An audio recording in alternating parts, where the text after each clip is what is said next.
ദേ ഈ കാണുന്നത് ബ്രിസ്ക്കറ്റ് ഉണ്ടാക്കാൻ വേണ്ടിയിട്ടുള്ള ഇവരുടെ ലാർജസ്റ്റ് ബീഫാണ്. ഇത് മറ്റെവിടെയല്ല, ട്രിവാൻഡ്രത്ത് റീസെൻ്റ് ആയിട്ട് സ്റ്റാർട്ട് ചെയ്ത ടെക്സൻ മെക്സ് ബൈ ഷെഫ് ജിയിലാണ്. കേരളത്തിലെ ടെക്സൻ മെക്സ് ബൈ ഷെഫ് ജിയുടെ ഫസ്റ്റ് ഔട്ട്ലെറ്റ് ഓപ്പൺ ആയിരിക്കുന്നത് നമ്മുടെ ട്രിവാൻഡ്രത്താണ്. ഇതാണ് ഇവരുടെ peri peri chicken rice bowl. മിസ്സാക്കരുതെന്ന് ഞാൻ എന്തായാലും പറയും. This is really good. ചങ്ക വെറൈറ്റീസിൽ വന്നൊരു ഐറ്റമാണ് ഈ ഒരു ചിക്കൻ ചങ്ക. കുറച്ച് ക്രിസ്പിയും നല്ല ടേസ്റ്റുമാണ് ഈ ഒരു ഐറ്റം.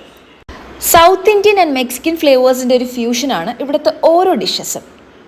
ദേ ഈ തീ കൊടുക്കുന്ന സാധനം ഉണ്ടല്ലോ, ഇതാണ് അലബാമ സ്മോക്ഡ് ഇൻഫ്യൂസ്ഡ് ചിക്കൻ. ഇത് നിങ്ങൾ ഉറപ്പായിട്ടും ട്രൈ ഔട്ട് ചെയ്തിരിക്കണം. ഒത്തിരി ഡിമാൻഡുള്ള ഡിഷാണിത്. മെക്സിക്കൻ ആൻഡ് അമേരിക്കൻ ഡിഷസ് വളരെ അഫോർഡബിൾ ആയിട്ട് സ്ട്രീറ്റ് ലെവലിൽ കൊടുക്കുന്നു എന്നുള്ളതാണ് ടെക്സൻ മെക്സിൻ്റെ ഹൈലൈറ്റ്. പിന്നെ ഞങ്ങൾ ട്രൈ ഔട്ട് ചെയ്തത് ഇവരുടെ ഡൈനമൈറ്റ് ചിക്കനും സ്മോക്ഡ് ബീഫ് ടെൻഡർലോയിൻ സ്റ്റേക്ക് പ്ലാറ്ററുമാണ്. പിന്നെ ഞാൻ ആദ്യം പറഞ്ഞ ബ്രിസ്ക്കറ്റ് വേണമെങ്കിലേ ട്യൂസ്ഡേയും സാറ്റർഡേ മാത്രം ടെക്സൻ മെക്സിലോട്ട് വന്നാൽ മതി കേട്ടോ. അതും വൈകിട്ട് 5 മണിക്ക് സ്റ്റാർട്ട് ചെയ്യത്തുള്ളൂ. ഇവിടുത്തെ എല്ലാ ഐറ്റംസും ലൈവായിട്ട് കുക്ക് ചെയ്ത് തരുന്നതുകൊണ്ട് ഒരു 10 to 15 മിനിറ്റ്സിൻ്റെ വെയിറ്റിംഗ് ഉണ്ടായിരിക്കും, പക്ഷെ വർത്തായിരിക്കും. അപ്പോൾ ടെക്സൻ മെക്സ് ബൈ ഷെഫ് ജിയുടെ ലൊക്കേഷൻ മറക്കണ്ട, അമ്പലമുക്ക് വൈബോ സ്പേസിൽ.